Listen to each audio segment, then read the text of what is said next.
Greetings everyone, welcome back to Cinema Prescriptions, where we dive deep into a film and prescribe you all that you need to enjoy the film.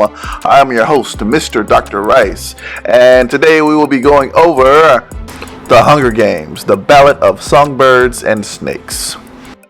Alright, so the director of Hunger Games, The Ballad of Songbirds and Snakes is Francis Lawrence.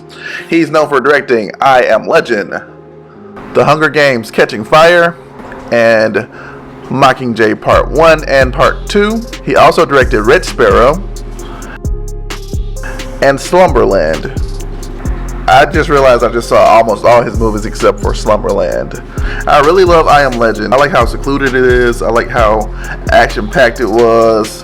You know, Will Smith gave a great performance in that film. Also, I mean, that shows that he knows how to create a post-apocalyptic world, or like a dystopian world. I would say that Hunger Games Catching Fire is my favorite of the series. It was very well paced.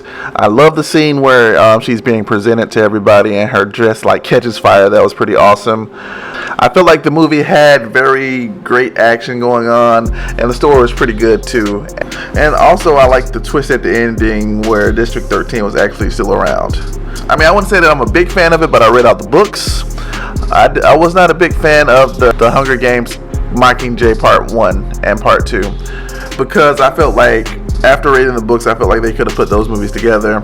I felt that the first Mockingjay just lacked the pacing, and I felt like they were just dragging that one out. But I would say that Mockingjay Part 2 was amazing.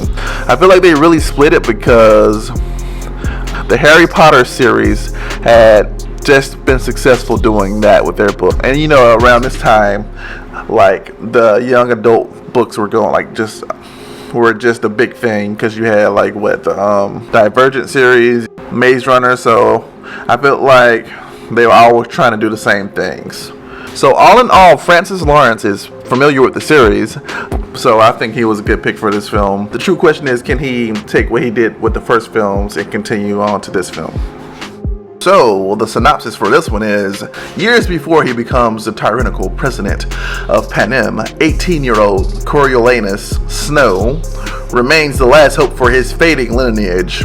With the 10th annual Hunger Games fast approaching, the young Snow becomes alarmed when he's assigned to mentor Lucy Greybird from District 12. Uniting their instincts for showmanship and political savvy, they race against time to ultimately reveal who's a songbird and who's a snake.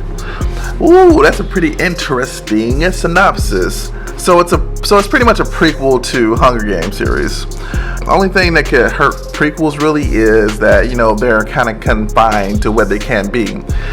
Especially like if it's a direct sequel, like it's going to be a direct prequel to the films that come after it.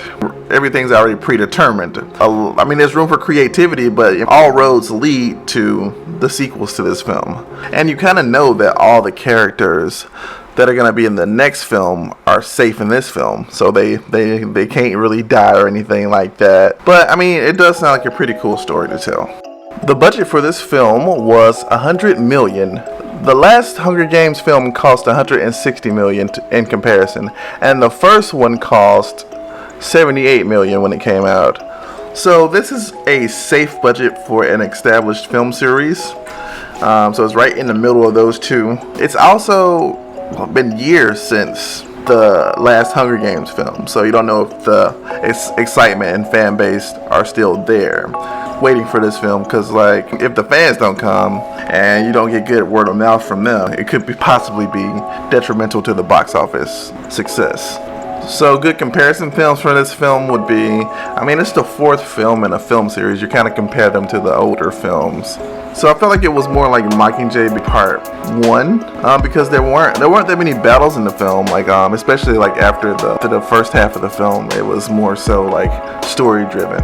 If I were to compare it to another film, I'd say it's kind of like X-Men First Class, and I would say that Coriolanus Snow was more so like Magneto in that film, because you started off with great intentions, but you know, eventually you see why the person such as like Magneto or Coriolanus turns into the villain that they are today. What makes this film easy to love? I would say that it's great to see where it all started. Like, they start in a small arena. This is the 10th annual Hunger Games, so it's not like a huge forest survival area. It's just more close combat, and you can actually see like the deaths of the kids, and it kind of has more of an effect on you, versus like, because they're so close together, versus like in the first films how they are more spaced out, and there's more traps going on in those Hunger Games. And I would also say the cinematography was on point. It captures how like gritty the arena was, and how beautiful the woods of the districts can be. Also, what was pretty good, I think like the two main leads had some great performances in them. I kind of like the singing from Rachel Zegler's character, and I feel that President Snow, I feel like the actor represented the complexities of President Snow and how he became the person he was very well. Like, especially at the end of the film, that's when his performance picks up a lot. Like, what can make it hard to love? The film is very long. It's like 157 minutes. And that kind of messed up the pacing of the film. I know I said that I didn't like Mockingjay for splitting the film in two, but I felt like this film needed to be split in two. The first half of the film focuses on the 10th annual Hunger Games, and then the second half focuses more on the aftermath of what happens after the 10th annual Hunger Games. And that felt like a totally different film.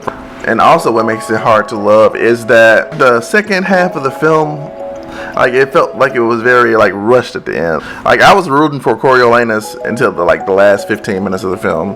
That's when he had his random turn into the true villain that he becomes. And he just does some things that were out of character for him and his love for Lucy. I felt like the way their relationship was portrayed at the end was very like shoehorned in, very rushed, and it wasn't really organic how things played out. I don't want to ruin it, so when you watch it, you'll see what I'm talking about. So what makes it easy to love is that it's great to see where the Hunger Games started. Also, the cinematography is on point, and the performances were great in the film. What can make it hard to love is that the film is very long. The ending felt rushed. So how did you feel about the film? Leave your thoughts in a comment.